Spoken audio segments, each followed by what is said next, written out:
Gusto ko magpasalamat sa lahat po ng mga nagpunta dito para supportahan ito ang Acer Day. And of course, I want to thank Acer family for having us here. Grabe, sobrang nag-enjoy po ako. And itong susunod, excited na ba kayo?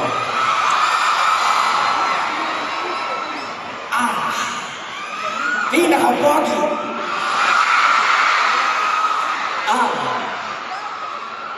Fashionista! Na kaibigan ko, naming lahat sa loob ng bahay ni Kuya. Please welcome, Brad Mona!